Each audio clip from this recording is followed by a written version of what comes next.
Hola a todos, muy bienvenidos a la segunda parte de la clase número 21 de nuestro curso MAT 070, Introducción al Cálculo.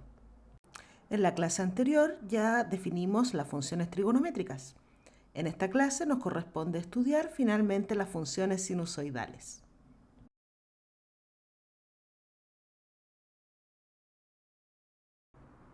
Tal como comentamos en la clase anterior, existen fenómenos naturales que no pueden ser modelados satisfactoriamente con las funciones que hemos estudiado hasta ahora.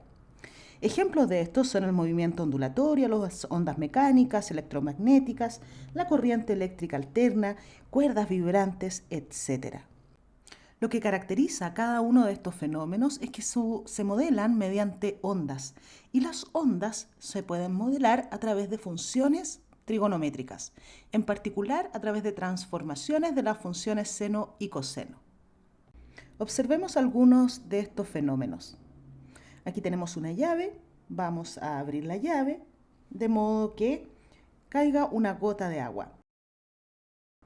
Aquí tenemos una masa de agua, abrimos la llave, cae una gota, otra gota y va moviéndose, ¿no es cierto?, la masa de agua.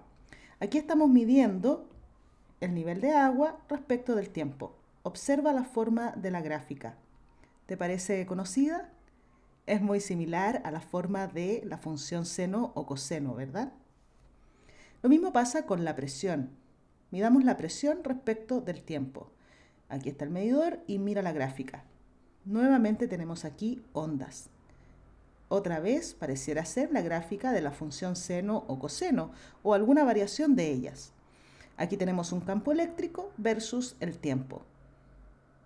Nuevamente, mira la forma de la gráfica. Aquí tenemos una vista desde arriba. La gráfica nuevamente se parece mucho a la gráfica de la función seno o coseno. No tienen por qué ser exactamente la función seno o coseno, puede ser una variación, una transformación de estas funciones. Estas variaciones o transformaciones de las funciones seno y coseno que modelan los fenómenos que acabamos de visualizar se llaman ondas sinusoidales o funciones sinusoidales. Entonces, ¿qué es una onda sinusoidal? Es una función que tiene la forma f de x igual a seno de bx más c, o bien f de x igual a coseno de bx más c, donde a, b y c son constantes reales. Es decir, las gráficas de estas funciones son variaciones, transformaciones de las gráficas de las funciones seno y coseno. Queremos averiguar cómo es la gráfica de una onda sinusoidal dependiendo de cómo sean las constantes a, b y c que intervienen. Debemos definir para esto algunos elementos. Antes de definirlos, volvamos al ejemplo de la gota de agua. Aquí tenemos nuevamente nuestra llave. La abriremos para que caiga una gota de agua. Ya podemos ver la variación en el nivel de agua. La mediremos en un punto ahora más cercano a la llave. Y queremos saber cómo varía la gráfica si disminuimos o aumentamos la frecuencia con que cae la gota de agua. Ahí hemos disminuido la frecuencia. Si la frecuencia es menor, es decir, cae la gota, ¿no es cierto?, más lento. Y fíjate que la onda se ha ido estirando de manera horizontal, pero si volvemos a aumentar la frecuencia, observa cómo la onda va comprimiéndose de manera horizontal. Lo mismo pasa con la amplitud. ¿Qué pasa si ahora disminuimos la amplitud? Es decir, lanzamos una gota más pequeñita, ¿no es cierto? La onda se comprime verticalmente. Si aumentamos la amplitud, es decir, lanzamos una gota más grande, aumenta también la amplitud de la onda, es decir, los puntos de máximo y de mínimo de la onda están más lejos ahora uno del otro. Estos cambios que hemos visto en la onda también son cambios que podemos ver en la gráfica de las funciones sinusoidales que acabamos de definir, dependiendo de quiénes sean los valores o cómo sean los valores de las constantes a, b y c. Veamos cómo esas constantes influyen en la onda. Partamos por definir la amplitud. La amplitud, al igual que en el ejemplo de la gota de agua. Sea f una función de periodo t. Si m minúscula y m mayúscula son los valores máximos y mínimos de la función, se define la amplitud de f, que llamaremos a, y que coincide en general con el coeficiente A de la onda sinusoidal, como la semidiferencia del valor máximo y mínimo de la onda. Digo semidiferencia porque es la diferencia dividido en 2. Veamos, por ejemplo, cuál es la amplitud de la función seno. Aquí estamos viendo la gráfica de la función seno. Observa que el valor máximo de la función seno es 1 y el mínimo menos 1. Por lo tanto, si necesitamos determinar la amplitud de esta onda, que es la gráfica de la función seno, ¿cierto? Si f de x es seno de x, el valor o la amplitud que llamamos A, es el valor máximo menos el valor mínimo dividido en 2. Es decir, en este caso es 2 medios, que es 1. Veamos para otras ondas sinusoidales, otras que sean también derivadas de la función seno. Por ejemplo, si A es 2, te fijas que ahora el máximo de la función es 2, se obtiene en una infinidad de puntos, ¿no es cierto? En particular, cuando x es pi medios, obtenemos el máximo que es 2, el mínimo se obtiene en 3 pi medios y el valor mínimo es menos 2. Y así esto se va repitiendo en los distintos periodos de la función 2 seno de x. ¿Cuál será entonces la amplitud en este caso? Veamos. Como ahora el máximo es 2 y el mínimo menos 2, digamos si f de x es ahora 2 seno de x, entonces ¿cuál es su amplitud? Es el valor máximo, 2, menos el valor mínimo, menos 2, dividido en 2. Esto es igual a 4 medios, es decir, 2. Te fijas que en ambos casos la amplitud, 1, coincide con el coeficiente de seno. Aquí la amplitud, que es 2, ¿cierto?, coincide con el coeficiente de seno. Veamos ahora qué pasa con la función coseno. Fíjate que en el caso del coseno de x, f de x igual coseno de x, el valor máximo, al igual que en el seno, es 1. Se alcanza, por ejemplo, cuando x es 0. Y el valor mínimo es menos 1, que se obtiene, por ejemplo, cuando x es pi. Aquí tenemos un periodo de la función coseno. Por supuesto que el valor máximo y mínimo se alcanzan para una infinidad de puntos del dominio, ¿no? Pero a nosotros nos interesa el valor máximo y el valor mínimo, es decir, 1 y menos 1.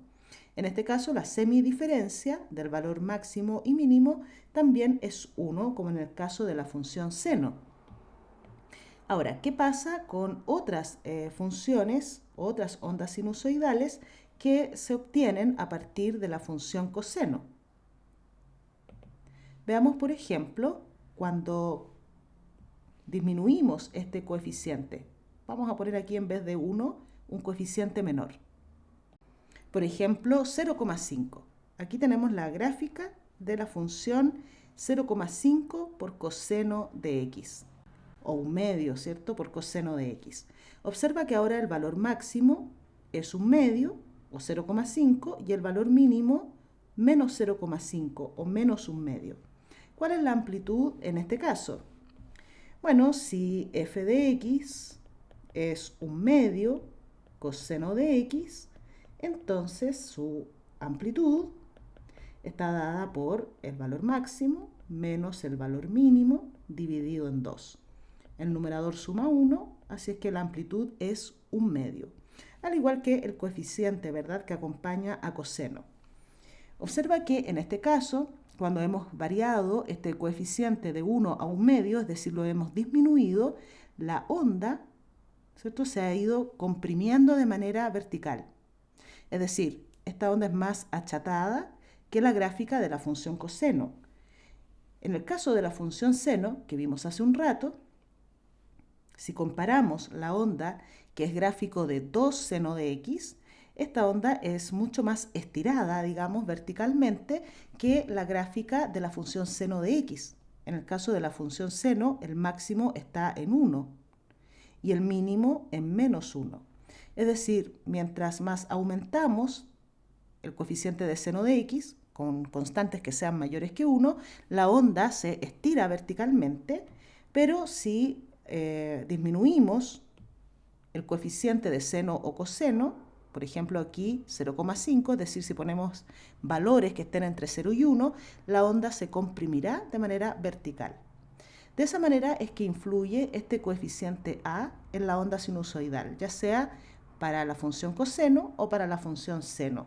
Es decir, el coeficiente que acompaña a seno o a coseno tiene este papel de estirar verticalmente la onda o comprimirla verticalmente, dependiendo de si esa constante es mayor que 1 o está entre 0 y 1.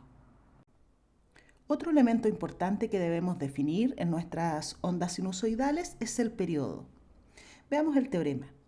Nos dice que si B es una constante distinta de 0, las funciones seno de Bx y coseno de Bx son periódicas de periodo t que está dado por 2pi dividido en el valor absoluto de B, donde B es el coeficiente que acompaña a x en el argumento de seno y coseno. El periodo de la función tiene que ver con la frecuencia de la onda que es gráfica de la función de la onda sinusoidal, ya sea seno de Bx o coseno de Bx. Tal como veíamos en el ejemplo de la gota de agua, si aumentábamos la frecuencia con que caían las gotas, ¿no es cierto?, de agua, la onda se comprimía de manera horizontal, y si disminuíamos la frecuencia, hacíamos más lenta la caída de las gotas de agua, la onda se estiraba, ¿cierto? La frecuencia era menor y la onda era más estirada de manera horizontal. Con eso tiene que ver el periodo de la función. Sabemos que la función seno de x tiene periodo 2pi, al igual que la función coseno de x. ¿Qué quiere decir esto en términos gráficos?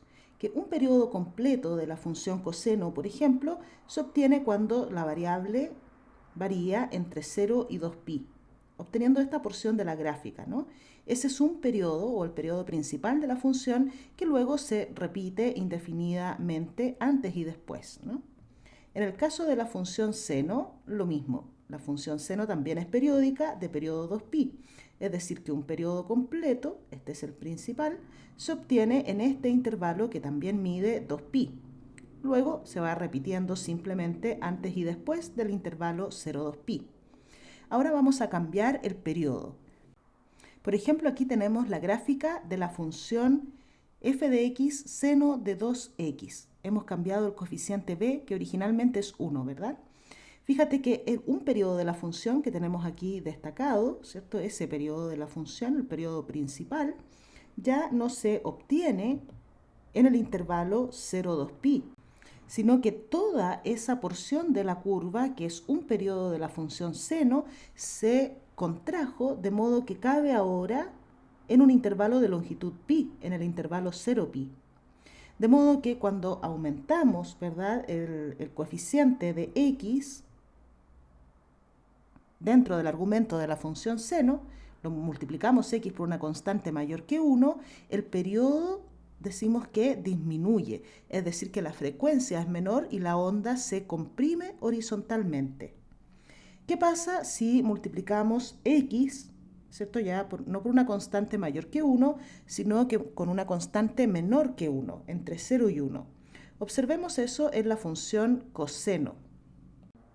Aquí tenemos la gráfica de la función coseno de 0,5x o coseno de x medios. Fíjate que el periodo principal de la función, todo este periodo que originalmente en la función coseno de x se encuentra contenido en el intervalo 0,2pi, ahora está contenido en el intervalo 0,4pi. Es decir, que la onda se ha estirado horizontalmente, de modo que ese periodo completo entre en el intervalo que ya no mide 2pi, como en el caso de la función coseno, sino que mide 4pi. Ahora, ¿cuál es el periodo de estas funciones? ¿Cómo obtener algebraicamente el periodo, ¿verdad?, en cada uno de estos casos? Veamos. Para el caso de la función coseno de un medio x, veamos qué nos dice la definición. Queremos el periodo de f de x igual a coseno de x medios o un medio x. La definición nos dice que el periodo t está dado por 2pi dividido en el valor absoluto de b, donde b es el coeficiente que acompaña a x, ya sea en la función seno de bx o coseno de bx. En nuestro caso, ese coeficiente es un medio. Es decir, que en este caso, para la función coseno de x medios, el periodo está dado por 2pi dividido en un medio, es decir, 4pi.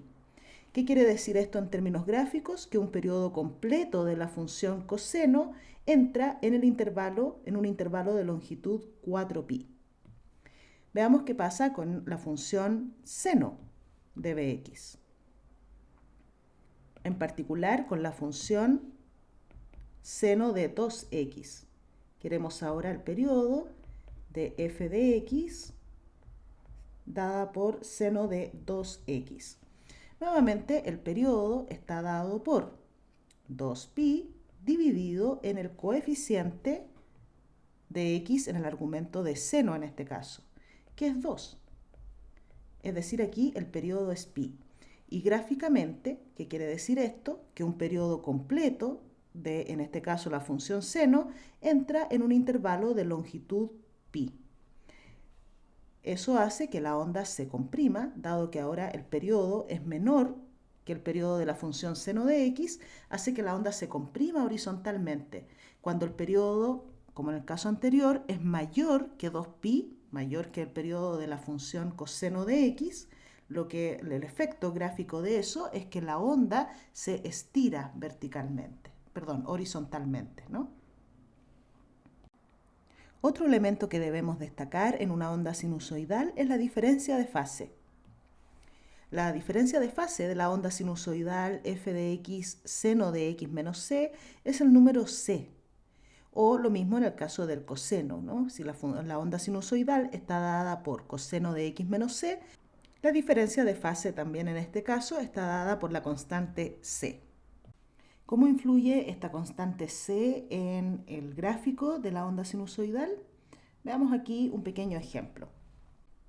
Estamos viendo aquí la gráfica de la función seno de x. Esta gráfica roja que vemos aquí es la gráfica de la función seno de x.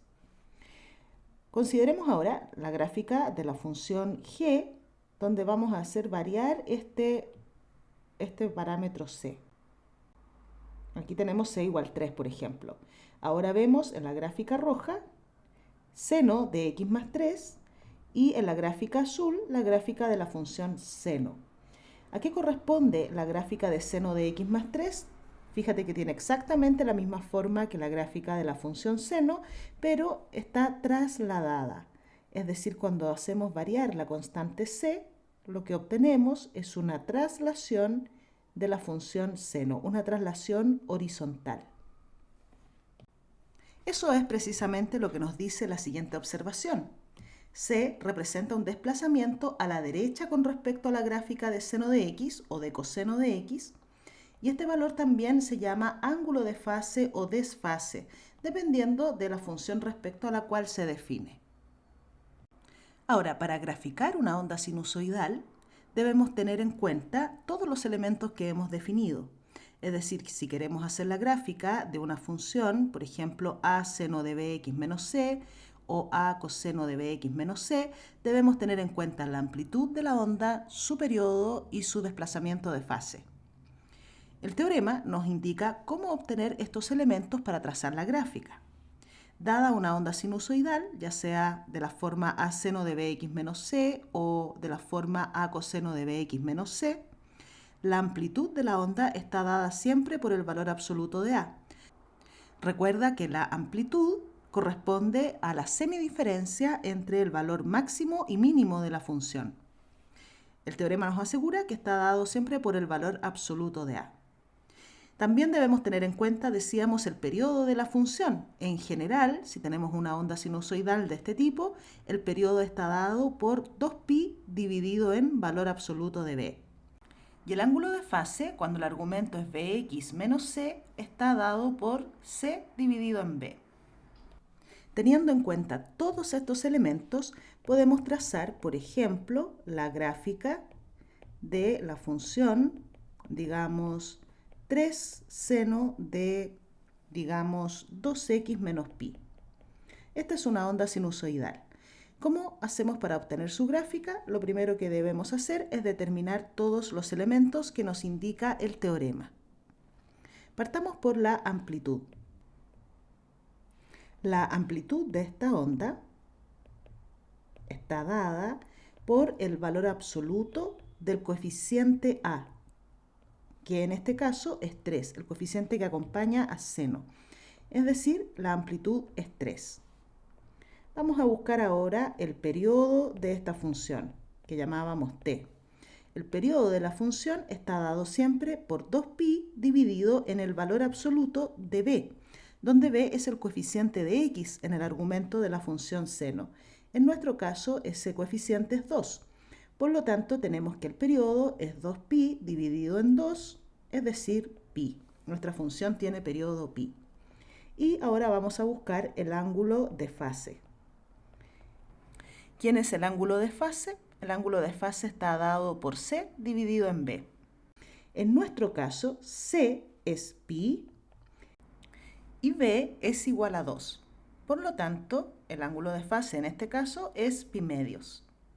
Junto a estos elementos, también es conveniente tener en cuenta la función que usaremos de modelo, que en este caso es la función seno. Lo que vamos a graficar es una transformación de la función seno. Aquí tenemos la gráfica de la función seno.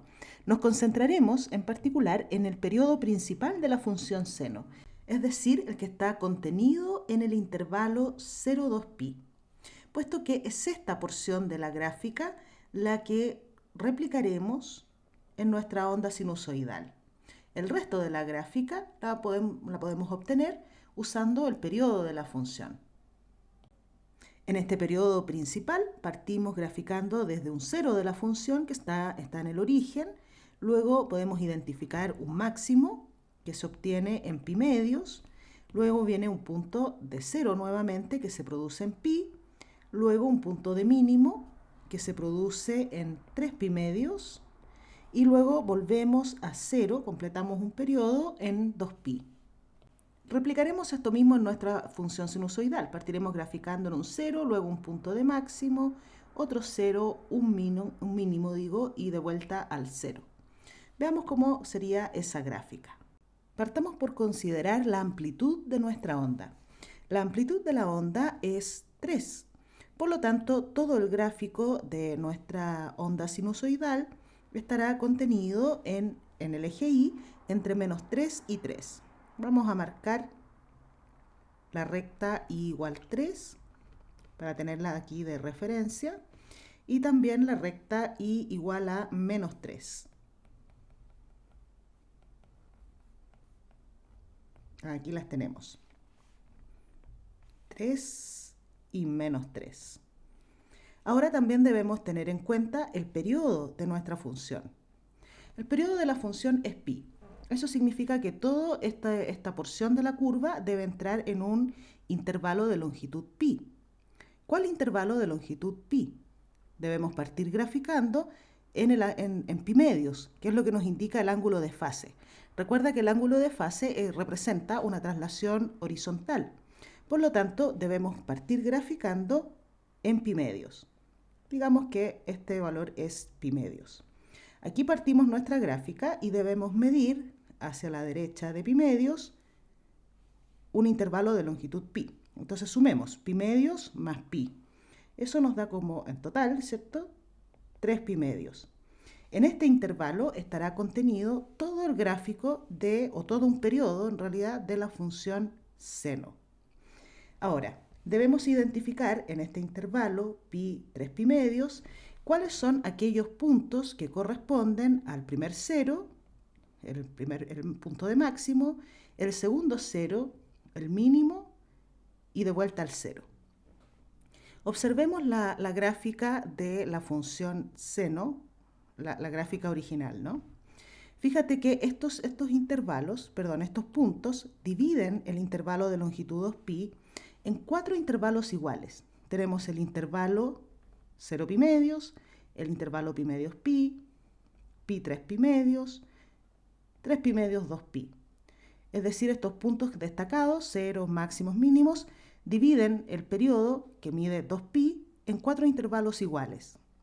En este caso, como la longitud o el periodo es 2pi y está dividido en 4 partes iguales, cada una de estas partes mide pi medios. En el caso nuestro, el periodo es pi, nuestro intervalo mide pi. Si lo dividimos en 4 partes iguales, cada una de esas partes, cada uno de estos intervalos, medirá pi cuartos. Entonces, comencemos por dividir nuestro intervalo, pi medios, 3 pi medios, en 4 partes iguales. Vamos a suponer que por aquí está la mitad del intervalo, ¿no? Aquí. Y cada una de estos dos intervalos que se generan, dividámoslos también en 2 intervalos iguales. ¿Qué puntos son estos? Decíamos que cada uno de estos intervalos mide pi cuartos. Por lo tanto, para obtener el siguiente punto, el que viene después de pi medios y que correspondería a un máximo de la función, solo debemos sumar pi cuartos a pi medios.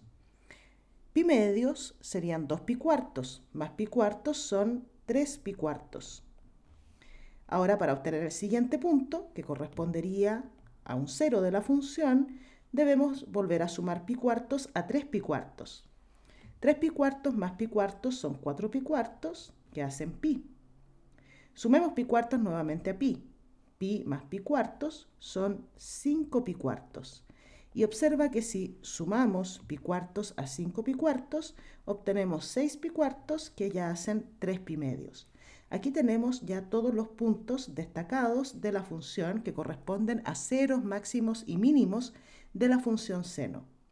Todo lo que tenemos que hacer ahora es tomar esta porción de la curva, comprimirla lo suficiente de manera horizontal y extenderla, ¿no es cierto?, estirarla de manera vertical, de modo que encaje en estos intervalos.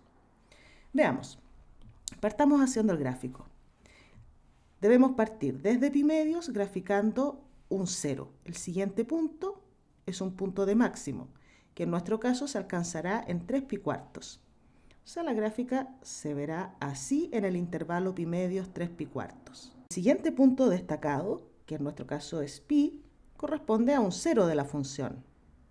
Debemos graficar ahora entonces esa porción de la gráfica del seno.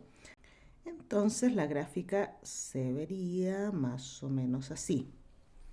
Después de ese cero, lo que tenemos es un punto de mínimo, que en nuestro caso se alcanzará en 5 pi cuartos.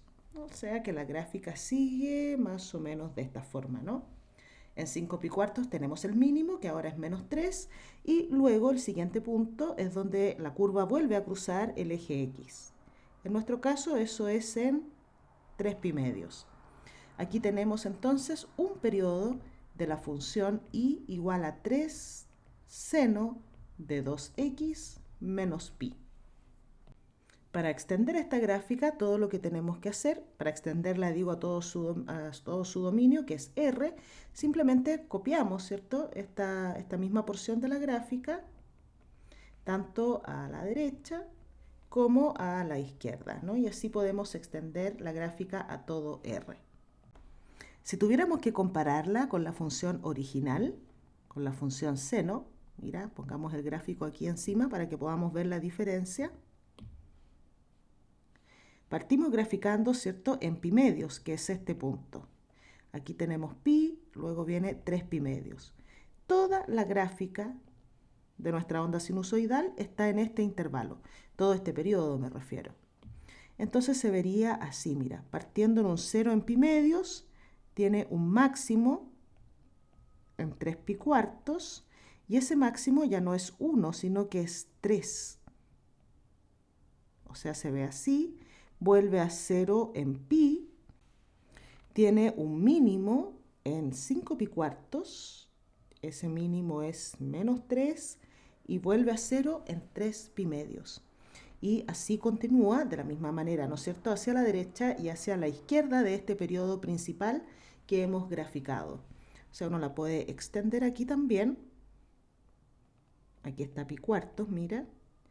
En ese punto se alcanza un mínimo, que es menos 3, y vuelve a 0 en el origen. Y de la misma manera podemos extender hacia la derecha, ¿no es cierto? Después de 3 pi medios, que es un 0 de la gráfica, viene un punto de máximo, en 2 pi otra vez se hace 0. Y así podemos continuarla. Fíjate que esta gráfica, la gráfica roja, ¿no es cierto?, es I igual a 3 seno de 2x menos pi, y la estamos comparando con la gráfica de I igual seno de x. La gráfica de nuestra onda sinusoidal tiene una mucha mayor amplitud, ¿cierto? La onda está mucho más estirada verticalmente y está comprimida horizontalmente. Es decir, que el periodo, ¿no es cierto?, de esta función es mucho menor, de hecho es la mitad, que el periodo de la función seno. Entonces, ¿cuál es la idea para poder graficar rápidamente una onda sinusoidal? Hagamos un resumen de lo que acabamos de hacer. Lo primero es determinar los elementos necesarios, ¿no? La amplitud, periodo y ángulo de fase. Partiendo desde el punto que nos indique el ángulo de fase, medimos un intervalo que mida lo que nos indique el periodo, dividimos ese intervalo en 4 partes iguales, esos 5 puntos, ¿cierto?, determinarán los puntos de cero, máximo, mínimo de la función, ya sea seno o coseno, y luego copiamos el periodo principal de la función seno o coseno, depende de lo que estemos graficando, en ese intervalo que hemos determinado con los elementos de nuestra onda sinusoidal. Por supuesto, siempre debemos tener en cuenta también la amplitud de la onda. Conviene, por lo tanto, trazar las rectas, ¿no es cierto?, que nos ayudan a delimitar la amplitud de nuestra onda. Ok, la próxima clase vamos a graficar nuevas ondas sinusoidales y funciones, ¿cierto?, funciones trigonométricas que se pueden llevar a funciones de esta forma, a funciones de la forma seno de bx menos c o a coseno de bx menos c. Es decir, no siempre las ondas sinusoidales vienen dadas exactamente en esta forma, pero las identidades trigonométricas nos ayudan muchas veces a expresarlas en la forma adecuada que nos permiten obtener la amplitud, el periodo y el ángulo de fase para poder graficar, tal como hemos hecho ahora, la onda sinusoidal. Entonces, esos ejercicios vienen en la próxima clase. Por ahora, eso ha sido todo. Espero que hayas aprendido cuáles son los elementos de la onda sinusoidal y cómo usarlos para graficarla. Nos vemos en la próxima clase. Chao, chao.